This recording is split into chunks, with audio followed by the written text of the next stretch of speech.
କେଉଁ ଗଛ କେଉଁ ଜାଗାରେ ରହିଲେ ଘରକୁ ଧନ ସୁଖ ସମୃଦ୍ଧି ଆସିଥାଏ। ଆସନ୍ତୁ ଏ ବିଷୟରେ ଆମେ ଜାଣିବା। ଭିଡ଼ିଓଟି ଯଦି ଭଲ ଲାଗେ, ଲେଖାଟି ଯଦି ଭଲ ଲାଗେ ତାହେଲେ ଲାଇକ୍ କରିଦେବେ, ସେୟାର କରିଦେବେ ଆଉ ସବସ୍କ୍ରାଇବ୍ ମଧ୍ୟ କରିଦେବେ। ଆଉ କମେଣ୍ଟ ବକ୍ସରେ ଲେଖିବେ କେମିତି ଲାଗିଲା। ତାହେଲେ ଆସନ୍ତୁ ଭିଡ଼ିଓଟା କଣ୍ଟିନ୍ୟୁ କରିବା। ପ୍ରତ୍ୟେକ ବ୍ୟକ୍ତି ଚାହିଁଥାନ୍ତି କି ନିଜର ଏକ ସୁନ୍ଦର ବଗିଚା ହେଉ ବୋଲି ଏବଂ ଅନେକ ପ୍ରକାରର ଗଛଲତା ଲଗାଇବା ପାଇଁ ପସନ୍ଦ କରିଥାନ୍ତି। କିନ୍ତୁ ବାସ୍ତୁଶାସ୍ତ୍ର ଅନୁସାରେ କିଛି ଗଛ ଘର ପାଇଁ ଅଶୁଭ ହୋଇଥାଏ, ଏମିତିକି ଅନେକ ବିପଦ ମଧ୍ୟ ଆଣିଥାଏ। ଅନେକ ଗଛଲତା ରହିଛି ଯାହାକି ଘର ପାଇଁ ଅତ୍ୟନ୍ତ ଶୁଭ ହୋଇଥାଏ, ଘରେ ଧନ ବୃଦ୍ଧି କରାଇଥାଏ ଏବଂ ସମସ୍ତ ପ୍ରକାରର ବିପଦରୁ ରକ୍ଷା କରିଥାଏ, ଘରୁ ବାସ୍ତୁଦୋଷ ଦୂର କରିଥାଏ। ତେବେ ବନ୍ଧୁଗଣ ଆସନ୍ତୁ ଜାଣିନେବା ସେ ଯେଉଁ ସବୁ ଗଛ ଘର ପାଇଁ ଅତ୍ୟନ୍ତ ଶୁଭ ହୋଇଥାଏ। ପ୍ରଥମେ ଆମେ ଜାଣିବା ତୁଳସୀ ଗଛ ବିଷୟରେ।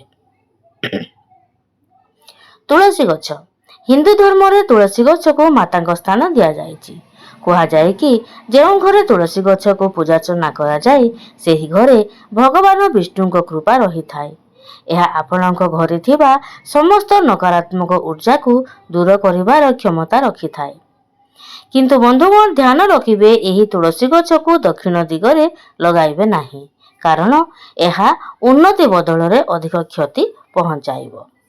ତୁଳସୀ ଗଛକୁ ସର୍ବଦା ପୂର୍ବ ଈଶାନ୍ୟ କୋଣରେ ଲଗାଇବା ଉଚିତ। ସମସ୍ତ ମନୁଷ୍ୟ ସକାଳୁ ସ୍ନାନ ସାରି ତୁଳସୀ ଗଛରେ ପାଣି ଦେବା ଶୁଭ ମାନାଯାଇଥାଏ। କୁହାଯାଏ କି ତୁଳସୀ ଗଛରେ ପ୍ରତ୍ୟେକ ଗୁରୁବାର ଦିନ ସକାଳେ କ୍ଷୀର ଛିଞ୍ଚିବା ଦ୍ୱାରା ଏବଂ ପ୍ରତ୍ୟେକ ଦିନ ସକାଳେ ଦେଶୀ ଗାଈ ଘିଅରେ ଦୀପ ବା ସଞ୍ଜ ସଳିତା ଜାଳିବା ଦ୍ୱାରା ସେହି ଘରେ ଦେବୀ ଲକ୍ଷ୍ମୀ ପ୍ରସନ୍ନ ଚିତ୍ତରେ ବାସ କରିଥାନ୍ତି। ଏବେ ଆସନ୍ତୁ ଜାଣିବା ପରବର୍ତ୍ତୀ ଗଛ ବିଷୟରେ। ନମ୍ବର 2 ହେଲା ବେଲଗଛ। ବେଲଗଛ ବି ସମସ୍ତଙ୍କ ଘରେ ପ୍ରାୟ ଥାଏ। ତ ଏହି ବେଲଗଛରେ ଭଗବାନ ମହାଦେବଙ୍କ ଅତ୍ୟନ୍ତ ପ୍ରିୟ ହୋଇଥାଏ। ମାନ୍ୟତା ରହିଛି କି ଏହି ବେଲଗଛରେ ସ୍ୱୟଂ ଶିବ ବାସ କରିଥାନ୍ତି। ଭଗବାନ ଶିବଙ୍କର ଅତି ପ୍ରିୟ ବେଲଗଛ ଅଟେ। କୁହାଯାଏ ଯେଉଁ ଘରେ ବେଲଗଛ ରହିଥାଏ ସେଠାରେ ଦେବୀ ଲକ୍ଷ୍ମୀ ଅନେକ ପିଢ଼ି ପର୍ଯ୍ୟନ୍ତ ବାସ କରିଥାନ୍ତି। ଏହାକୁ ଘରେ ଲଗାଇବା ଦ୍ୱାରା ଧନର ଦେବୀ ମା ଲକ୍ଷ୍ମୀ ଅତ୍ୟନ୍ତ ପ୍ରସନ୍ନ ହୋଇଥାନ୍ତି ଏବଂ ଘରର ସମସ୍ତ ବିପଦ ଆପଦ ଦୂର ହୋଇଥାଏ। ସବୁଦିନ ବେଲଗଛ ମୂଳରେ ପାଣି ଦେଲେ ପିତୃପୁରୁଷ ତୃପ୍ତ ହୋଇଥାନ୍ତି। ଏହା ମଧ୍ୟ ମାନ୍ୟତା ରହିଛି ବେଲଗଛ ସହିତ ଶ୍ଵେତ ଅରଖ ଗଛ ପୂଜା କଲେ ମା ଲକ୍ଷ୍ମୀ ପ୍ରସନ୍ନ ହୋଇଥାନ୍ତି। ବେଲଗଛକୁ ପ୍ରତ୍ୟେକ ଦିନ ସକାଳେ ଏବଂ ସନ୍ଧ୍ୟାରେ ଦର୍ଶନ କରନ୍ତୁ। ଏପରି କରିବା ଦ୍ୱାରା ଅନେକ ପାପ ନଷ୍ଟ ହୋଇଥାଏ। ବେଲଗଛ ଘରେ ଲଗାଇବା ଦ୍ୱାରା ବଂଶ ବୃଦ୍ଧି ମଧ୍ୟ ହୋଇଥାଏ ଏବଂ ଏହାକୁ ନଷ୍ଟ କଲେ ମନୁଷ୍ୟ ଘୋର ପାପର ଭାଗୀ ହୋଇଥାଏ। ଏବେ ଆସନ୍ତୁ ଜାଣିବା ଆମେ ଅଶ୍ୱଗନ୍ଧା ଗଛ ବିଷୟରେ। ତ ନମ୍ବର 3 ହେଲା ଅଶ୍ୱଗନ୍ଧା ଗଛ। ଏହି ଗଛକୁ ମଧ୍ୟ ଶୁଭ ମାନା ଯାଇଥାଏ। ଏହାକୁ ଘରେ ଲଗାଇବା ଦ୍ୱାରା ଘରର ବାସ୍ତୁଦୋଷ ଦୂର ହୋଇଯାଇଥାଏ। ଏହା ଜୀବନର ଶୁଭତ୍ୱକୁ ବଢ଼ାଇଥାଏ। ଏହା ଜୀବନକୁ ଆହୁରି ସୁଖମୟ କରିଥାଏ। ଏହା ଅତ୍ୟନ୍ତ ଲୋକପ୍ରିୟ ଏବଂ ଔଷଧୀୟ ଗୁଣ ବିଶିଷ୍ଟ ଗଛ ଅଟେ। ଏବେ ଆସନ୍ତୁ ଜାଣିବା ଆମେ ନମ୍ବର 4 ଶମୀ ଗଛ। ଶମୀ ଗଛ ଘରେ ରହିବା ମଧ୍ୟ ବହୁତ ଶୁଭ ହୋଇଥାଏ। ଏହି ଶମୀ ଗଛ ଘରର ମୁଖ୍ୟ ଦ୍ୱାରରେ ବାମ ପାର୍ଶ୍ୱରେ ଲଗାଇବା ଉଚିତ। ଏହି ଶମୀ ଗଛର ମୂଳରେ ସୋରିଷ ତେଲ କିମ୍ବା ରାଶି ତେଲରେ ଦୀପ ପ୍ରଜ୍ୱଳନ କରିବା ଉଚିତ। ଏହା ଦ୍ୱାରା ଶନି ପ୍ରକୋପରୁ ମୁକ୍ତି ମିଳିଥାଏ ଏବଂ ଶନି ମହାରାଜ ଅଧିକ ପ୍ରସନ୍ନ ହୋଇଥାନ୍ତି। ବିଜୟା ଦଶମୀ ଦିନ ଏହି ଶମୀ ଗଛର ଧୁମଧାମରେ ପୂଜା କରିବା ଦ୍ୱାରା ସେହି ଘରେ କେବେ ବି ଧନ ଧାନ୍ୟର ଅଭାବ ରହିନଥାଏ। ଶମୀ ଗଛକୁ ଏପରି ଲଗାନ୍ତୁ ଯାହାଦ୍ୱାରା ଘରୁ ବାହାରିବା ସମୟରେ ଡାହାଣ ପାର୍ଶ୍ୱରେ ରହୁଥିବ। ଏବେ ଆସନ୍ତୁ ଜାଣିବା ଆମେ ପରବର୍ତ୍ତୀ ଗଛ ବିଷୟରେ। ତ ପରବର୍ତ୍ତୀ ଗଛଟି ହେଉଛି ନମ୍ବର 5 ଅଁଳା ଗଛ। ଯଦି ଘରେ ଅଁଳା ଗଛ ଲାଗିଥାଏ ତାହା ପୁଣି ଉତ୍ତର ଦିଗ ବା ପୂର୍ବ ଦିଗରେ ଲାଗିଥାଏ ତାହେଲେ ଅଧିକ ଲାଭଦାୟକ ହୋଇଥାଏ। ଏହା ଆପଣଙ୍କ କଷ୍ଟକୁ ନିବାରଣ କରିଥାଏ। ଅଁଳା ଗଛକୁ ପୂଜା କଲେ ଏହା ଆପଣଙ୍କ ଅଭିଳାଷ ପୂରଣ କରିଥାଏ। ଧାର୍ମିକ ମାନ୍ୟତା ଅନୁସାରେ ଏହି ଗଛରେ ସମସ୍ତ ଦେବତା ବାସ କରିଥାନ୍ତି। ଏହା ସହିତ ଅଁଳା ଗଛର ଫଳ ଭଗବାନ ବିଷ୍ଣୁଙ୍କୁ ଅଧିକ ପ୍ରିୟ ହୋଇଥାଏ।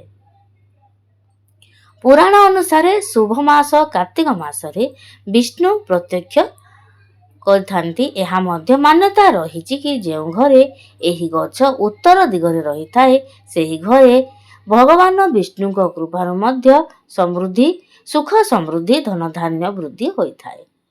ଶାସ୍ତ୍ରରେ କୁହାଯାଇଛି କି ଯେଉଁ ବ୍ୟକ୍ତି ଗୋଟିଏ ଅଁଳା ଗଛ ଲଗାଇ ତାହାର ଯତ୍ନ ନେଇଥାଏ ତାକୁ ରାଜସ୍ୱୀ ଯଜ୍ଞର ଫଳ ପ୍ରାପ୍ତ ହୋଇଥାଏ। ବାସ୍ତୁଶାସ୍ତ୍ର ଅନୁସାରେ ଘରେ ଅଁଳା ଗଛ ଲଗାଇବା ଅତ୍ୟନ୍ତ ଶୁଭ ହୋଇଥାଏ। ଯଦି ଆପଣ ଜୀବନରେ ଆଶାନୁରୂପକ ଫଳ ପାଇବା ପାଇଁ ଚାହୁଁଥାନ୍ତି ତାହେଲେ ଅଁଳା ଗଛ ଲଗାଇ ତାହାର ସେବା କରନ୍ତୁ। ଆସନ୍ତୁ ଏବେ ଜାଣିବା ପରବର୍ତ୍ତୀ ଗଛ ବିଷୟରେ। ପରବର୍ତ୍ତୀ ଗଛଟି ହେଉଛି ନମ୍ବର 6 ଶ୍ୱେତ ଅରଖ ଗଛ। ଶ୍ୱେତ ଅରଖ ଗଛରେ ହଳଦୀ, ଅରୁଆ ଚାଉଳ, ଗଙ୍ଗା ଜଳ ଦେଇ ପୂଜା କରିବା ଦ୍ୱାରା ଏହି ଅରଖ ଗଛ ଯେତେ ବଢ଼ିଥାଏ ସେଠାରେ ରହୁଥିବା ଲୋକମାନଙ୍କୁ ସୁଖ ଶାନ୍ତି ପ୍ରାପ୍ତ ହୋଇଥାଏ। ଏହା ମଧ୍ୟ ମାନ୍ୟତା ରହିଛି କି ଯେଉଁ ଗଛ ପାଖରେ ଶ୍ୱେତ ଅରଖ ଗଛର ଫୁଲ ଫଳ ଭରି ଯାଇଥାଏ ସେହି ଘରେ ସର୍ବଦା ଉନ୍ନତି ହୋଇଥାଏ ଏବଂ ସେହି ଘରେ ଗୁପ୍ତଧନ ରହିଥାଏ ଅବା ସେହି ଘରର ମୁଖିଆଙ୍କୁ ଆକସ୍ମିକ ଧନ ପ୍ରାପ୍ତି ହୋଇଥାଏ। ଏବେ ଆସନ୍ତୁ ଜାଣିବା ଆମେ ପରବର୍ତ୍ତୀ ଗଛ ବିଷୟରେ। ପରବର୍ତ୍ତୀ ଗଛଟି ହେଉଛି ନମ୍ବର 7 ଅଶୋକ ଗଛ। ହିନ୍ଦୁ ଧର୍ମରେ ଅଶୋକ ଗଛକୁ ବହୁତ ଶୁଭ ଏବଂ ଲାଭକାରୀ ମାନାଯାଇଥାଏ। ଅଶୋକ ଅର୍ଥ ହେଉଛି ଯେଉଁଠାରେ ଶୋକ ନଥାଏ ବା ଦୁଃଖହୀନ ସ୍ଥାନ। ଏହି ଅଶୋକ ଗଛ ଦୁଃଖ ନାଶ କରି ସୁଖ ଶାନ୍ତି ପ୍ରଦାନ କରିଥାଏ। ଏହି ଗଛ ଯେଉଁ ଘରେ ଥାଏ ସେଠାରେ ସ୍ନେହ ସହାନୁଭୂତି ରହିଥାଏ। ମାନ୍ୟତା ରହିଛି କି ଅଶୋକ ଗଛ ଲଗାଇବା ଦ୍ୱାରା ଘରେ ସୁଖ ସମୃଦ୍ଧି ଧନଧାନ୍ୟ ବୃଦ୍ଧି ହୋଇଥାଏ। ସେହି ପରିବାରରେ କାହାର ମଧ୍ୟ ଅକାଳ ମୃତ୍ୟୁ ହୋଇନଥାଏ। ଏବେ ଆସନ୍ତୁ ଜାଣିବା ଆମେ ନମ୍ବର 8 ମନ୍ଦାର ଗଛ। ମନ୍ଦାର ଗଛକୁ ଘରେ କୌଣସି ସ୍ଥାନରେ ଲଗାଇ ପାରିବେ, କିନ୍ତୁ ଧ୍ୟାନ ରଖିବେ କି ଏହି ମନ୍ଦାର ଗଛକୁ ଆଲୋକ ଆବଶ୍ୟକ ହୋଇଥାଏ। ତେଣୁ ଏହି ଗଛକୁ ସୂର୍ଯ୍ୟ ଆଲୋକ ପଡୁଥିବା ସ୍ଥାନରେ ଲଗାଇବା ଉଚିତ। ମନ୍ଦାର ଫୁଲକୁ ପାଣିରେ ପକାଇ ସୂର୍ଯ୍ୟଙ୍କୁ ଅର୍ପଣ କଲେ ଆଖି ରୋଗ, ଅସ୍ଥି ରୋଗ ଦୂର ହୋଇଥାଏ ଏବଂ ନାମ ଖ୍ୟାତି ବଢ଼ିଥାଏ। ମଙ୍ଗଳ ଗ୍ରହର ସମସ୍ୟା, ସମ୍ପତ୍ତି ବାଧା, ଆଇନଗତ ସମସ୍ୟା ଥିଲେ ପ୍ରତ୍ୟେକ ମଙ୍ଗଳବାର ଦିନ ଭଗବାନ ହନୁମାନଙ୍କୁ ଅର୍ପଣ କରିବା ଉଚିତ ହୋଇଥାଏ। ମା ଦୁର୍ଗାଙ୍କୁ ପ୍ରତ୍ୟେକ ଦିନ ମନ୍ଦାର ଫୁଲ ଅର୍ପଣ କଲେ ସମସ୍ତ ପ୍ରକାରର ବିପଦ ଦୂର ହୋଇଥାଏ। ଏବେ ଆସନ୍ତୁ ଜାଣିବା ଆମେ ପରବର୍ତ୍ତୀ ଗଛ ବିଷୟରେ, ଯାହାକି ଅତ୍ୟନ୍ତ ଶୁଭ ହୋଇଥାଏ, ଘରକୁ ସୁଖ ସମୃଦ୍ଧି ମାନ ସମ୍ମାନ ସବୁ ଆଣିଥାଏ। ସେହି ଗଛଟି ହେଉଛି ନମ୍ବର 9 ନଡ଼ିଆ ଗଛ। ଏହା ମଧ୍ୟ ଶୁଭ ହୋଇଥାଏ। କୁହାଯାଏ କି ଯେଉଁ ଘରେ ନଡ଼ିଆ ଗଛ ରହିଥାଏ ସେହି ଘରେ ମାନ ସମ୍ମାନ ବୃଦ୍ଧି ହୋଇଥାଏ। ନମ୍ବର 10 ହେଉଛି ନିମ୍ବ ଗଛ। ଘରର ଉତ୍ତର ପଶ୍ଚିମ ଦିଗରେ ନିମ୍ବ ଗଛ ରହିବା ଅତ୍ୟନ୍ତ ଶୁଭ ହୋଇଥାଏ। ଏହା ସକାରାତ୍ମକ ଉର୍ଜା ସହିତ ଅନେକ ପ୍ରକାରର କଲ୍ୟାଣ କରିଥାଏ। ଧର୍ମଶାସ୍ତ୍ର ଅନୁସାରେ ଯେଉଁ ପ୍ରାଣୀ ନିମ୍ବ ଗଛ ଲଗାଇଥାଏ ତାହାକୁ ମୃତ୍ୟୁ ପରେ ଶିବଲୋକ ଏବଂ ସୂର୍ଯ୍ୟଲୋକ ପ୍ରାପ୍ତ ହୋଇଥାଏ। ଏବେ ଆସନ୍ତୁ ଜାଣିବା ଆମେ ନମ୍ବର 11 କଦଳୀ ଗଛ। କଦଳୀ ଗଛ ମଧ୍ୟ ଧାର୍ମିକ ମାନ୍ୟତା ଅନୁସାରେ ଅତ୍ୟନ୍ତ ଶୁଭ ହୋଇଥାଏ। ଏହା ଈଶାନ୍ୟ ବା ଉତ୍ତର ପୂର୍ବ କୋଣରେ ଅତ୍ୟନ୍ତ ଶୁଭ ହୋଇଥାଏ। ଏହା ବୃହସ୍ପତି କାରକ ହୋଇଥିବାରୁ ଏହାକୁ ଈଶାନ୍ୟ କୋଣରେ ଲଗାଇଲେ ଧନ ଧାନ୍ୟରେ ବୃଦ୍ଧି ହୋଇଥାଏ। ଏହା ଦ୍ୱାରା ଲକ୍ଷ୍ମୀ ନାରାୟଣଙ୍କ କୃପା ପ୍ରାପ୍ତ ମଧ୍ୟ ହୋଇଥାଏ। ଏହି କଦଳୀ ଗଛରେ ଛାଇରେ ପାଠ ପଢ଼ିଲେ ସ୍ମରଣ ଶକ୍ତିର ମଧ୍ୟ ବୃଦ୍ଧି ପାଏ।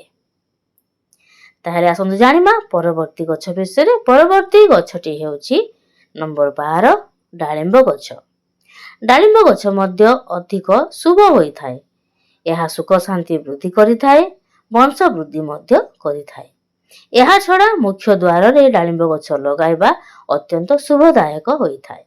ମନେ ରଖନ୍ତୁ, ଯେଉଁ ଘରର ପୂର୍ବ, ପଶ୍ଚିମ, ଉତ୍ତର ଏବଂ ଈଶାନ୍ୟ କୋଣରେ ବଗିଚା ରହିଥାଏ, ସେହି ଘରେ ଧନ, ଯଶ, ସମ୍ମାନ ବୃଦ୍ଧି ହୋଇଥାଏ। ତେବେ ଯଦି ଏହି ଲେଖାଟି ଭଲ ଲାଗିଲା ତେବେ ଗୋଟେ ଲାଇକ୍ କରିବା ସହିତ ଏହାକୁ ବନ୍ଧୁବାନ୍ଧବ ପରିଜନ ସହିତ ସେୟାର କରିଦିଅନ୍ତୁ। ଭଗବାନଙ୍କ କୃପା ହେଲେ ଆପଣଙ୍କ ଜୀବନରେ ସବୁ ଦୁଃଖ କଷ୍ଟ ଦୂର ହୋଇଯିବ। ତ ଏହି ଭିଡ଼ିଓକୁ, ଏହି ଲେଖାକୁ ଶେଷ ପର୍ଯ୍ୟନ୍ତ ଦେଖିଥିବାରୁ, ପଢ଼ିଥିବାରୁ ଆପଣମାନଙ୍କୁ ବହୁତ ବହୁତ ଧନ୍ୟବାଦ। ଏମିତି ମୋ ଚ୍ୟାନେଲ ସହ ଯୋଡ଼ି ହୋଇଥାନ୍ତୁ ଏବଂ ନୂଆ କିଛି ଜାଣିବାକୁ ପାଆନ୍ତୁ।